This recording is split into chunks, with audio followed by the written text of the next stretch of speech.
शहर से दूर एक वीरान गांव था, कालेश्वर। वहां एक पुरानी उजड़ी हुई हवेली थी, जिसे लोग कालेश्वर हवेली कहते थे। गांव वालों के अनुसार वहां भूतों का साया था। कहते हैं, जो भी उस हवेली में गया, वो कभी लौट कर नहीं आया।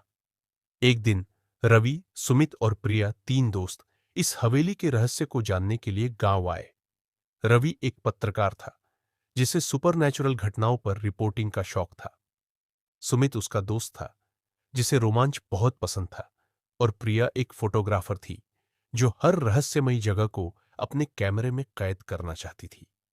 गांव वालों ने उन्हें कई बार रोका, मत जाओ, वहां मौत का साया है।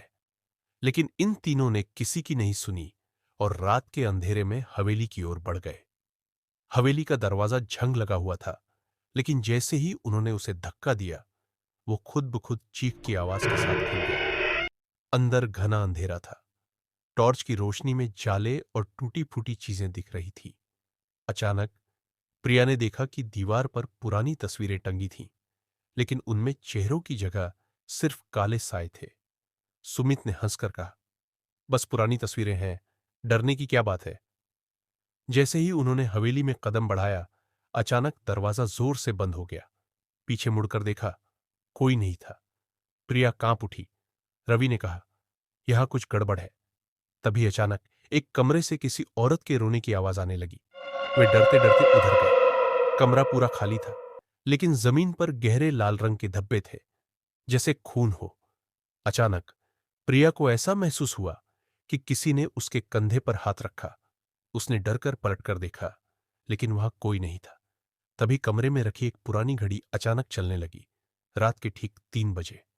सुमित ने हिम्मत दिखाते हुए दराज खोली। अंदर एक पुरानी डायरी थी। उस पर धूल जमी थी, लेकिन उसके पहले ही पन्ने पर लिखा था, जिसने भी इसे पढ़ा, उसकी मौत तय है। रवि ने डायरी खोलकर पढ़ना शुरू किया। उसमें लिखा था कि 100 साल पहले इस हवेली में ठाकुर कालेश्वर सिंह रहते थे। उन्होंने अपनी पत्नी चंद्रिका को शक के कारण जिंदा जला दिया था। तब से उसकी आत्मा बदला लेने के लिए भटक रही थी। तभी अचानक कमरे में जोर का धमाका हुआ। हवेली की खिड़कियां खुद ब खुद खुलने बंद होने लगी। दीवारों पर लगे काले साए आगे बढ़ने लगे। तीनों भागकर बाहर निकलने लगे, लेकिन दरवाजे अपने आप बंद हो गए।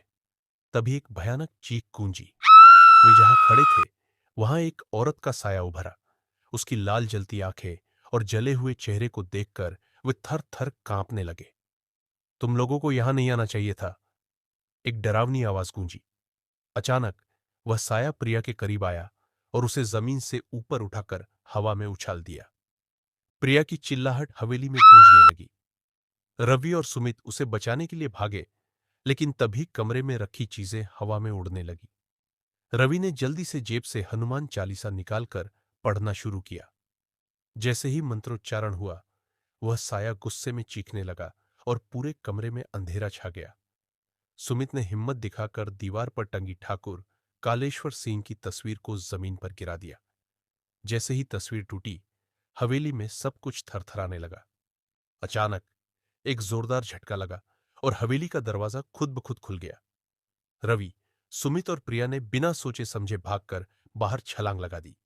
जैसे ही वे बाहर निकले, हवेली तेज आवाज के साथ हिलने लगी और अचानक धुएं में तब्दील हो गई। गांव वाले दौड़कर आए। एक बूढ़े बाबा ने कहा, तुम लोग बच गए, लेकिन कोई भी इस हवेली से जिंदा नहीं निकलता। तुम लोगों की किस्मत अच्छी थी। अगले दिन रवि ने अपने कैमरे की रिकॉर्डिंग चेक की, लेकिन उसमें सिर्फ काली स्क्रीन थी। कोई फोटो, कोई वीडियो नहीं। प्रिया के हाथ पर एक जले हुए हाथ का निशान था, जो धीरे धीरे गहरा होता जा रहा था। शायद हवेली की भूतिया ताकत अब उनके साथ थी।